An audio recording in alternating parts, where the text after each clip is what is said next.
ABC. It's only early this year that a bill was passed to pave way for the setting up of this necessary institution. But the body has not been set up yet. Cases are in court, and we are asking the judiciary, what is the problem? It is okay for people to file cases, but Kenyans would want to see those cases disposed of in a speedy manner.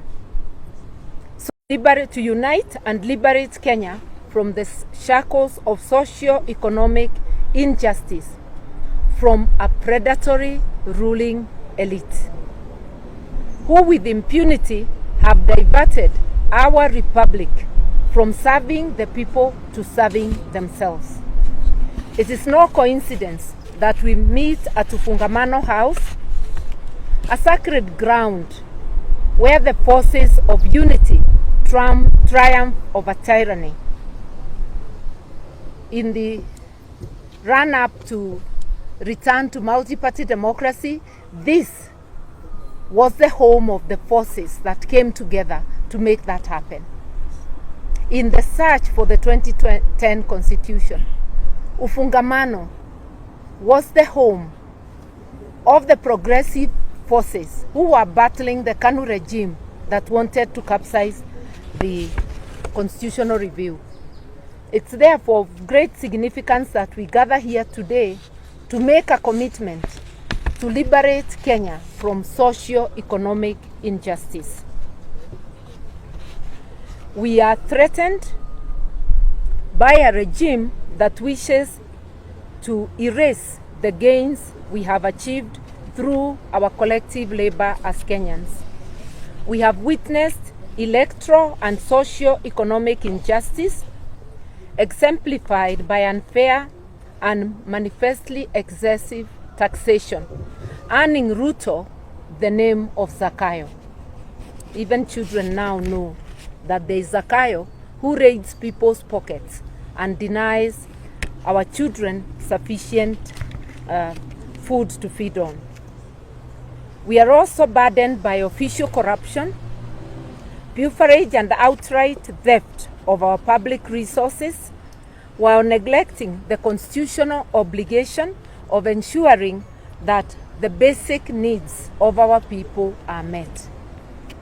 Article 43 of the Constitution is clear that the state shall ensure that all Kenyans are able to get basic needs. Those basic needs, we are now witnessing a reversal of the gains we had made. Our health system is on the brink of collapse due to inadequate funding, the chaotic dismantling of our working system, the NHIF, and forcing upon Kenyans the chief shaft, which we are not even able to understand what it means. And this is not only enhancing the taxation, because the chief share regime is raiding people's pockets. Under NHIF, the contribution was a flat 500 Kenya shillings per person. Chief share seek to take from those who have pay slips 2.75 of their earnings, basically 3%. And these are pay slips that already have been raided by overtaxation. This is eroding access to quality health care. We have witnessed suffering, death, and impoverishment of families seeking to get their loved one to access health. Those who are unable suffer the consequences, which include death. Education sector is in chaos too. The transition to competency-based curriculum, CBC, has been so mismanaged, as well as the new university funding model. This is jeopardizing the education of our children and their future. Children from vulnerable families are at the greatest risk. Some may not complete university, while others may not get basic education. Every day we are greeted by the news of strikes, whether teachers or in the health sector. We know that Moi University Eldoret is on its knees. We do not know of a single learning institution, and especially the universities, that is not currently undergoing crisis caused by the chaotic manner in which the Ruto regime is managing the education sector. There are many other acts that the Ruto regime continues to commit which violate our constitution. The emasculation of independent institutions only worsens the situation.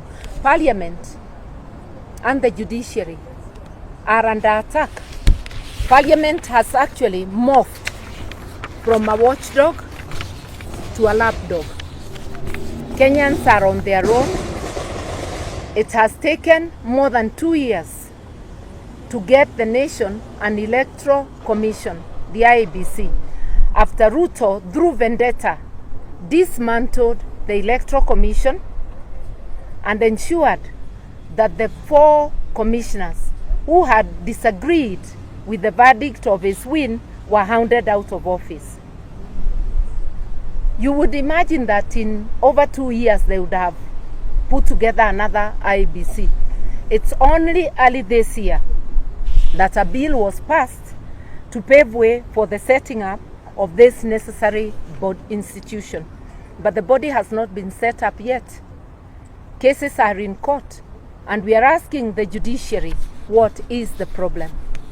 It is okay for people to file cases, but Kenyans would want to see those cases disposed of in a speedy manner, so that even if one is going through the entire appeal system, let the cases be prioritized. They are of utmost necessity. There are constituencies that have done 2 years without representatives, both at the National Assembly and at the county assembly level.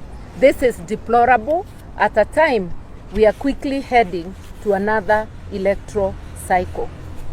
We are therefore appealing to all those who work for the people of Kenya, whether in parliament, whether in the judiciary or any other office, kindly move with speed, knowing that the lives of Kenyans depend on the decisions you make and the speed with which you make them, because justice delayed is justice denied.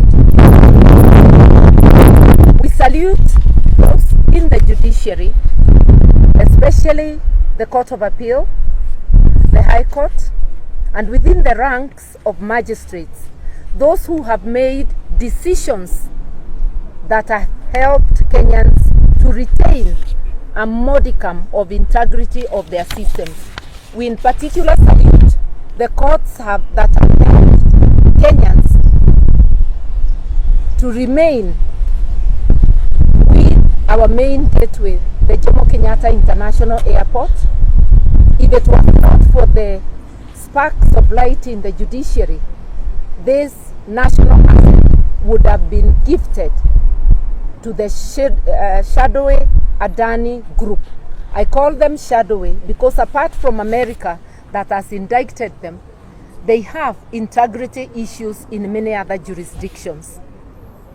We have seen members of the Ruto administration, including Ruto himself, speaking for Adani, people who are on taxpayers' money, to advocate for Kenyans, advocating for a foreign entity.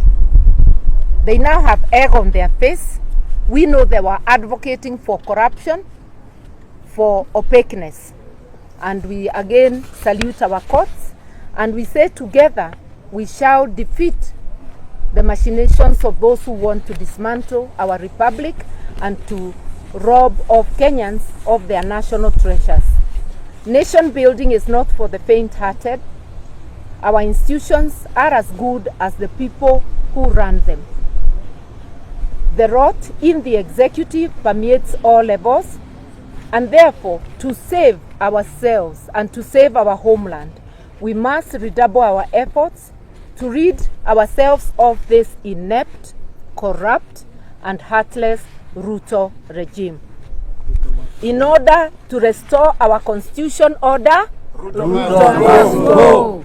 In order to build a functioning state that serves the interests of people rather than a handful of political elites and their cronies, Ruto must go. In order to restore access to quality health care for all, Ruto must go. To restore and enhance quality education for our children, Ruto must go. In order to strengthen our agriculture and agribusiness, and in order to feed ourselves, Ruto must go. In order to build a cohesive nation where every child, our youth, every woman and man have an opportunity to realize their full potential. Ruto must go. In order to release the full potential of our human and other resources, and to build a prosperous nation for all. Ruto must go. In order to have transparency, accountability in Kenya. Ruto must go. Indeed, because we know the DNA of the Ruto administration is lies, more lies, corruption, and extrajudicial executions. Yes. Kenya is ready and committed to mobilize, to unite Kenyans and work with all people of goodwill to liberate this country and to rid of the country one Sakayo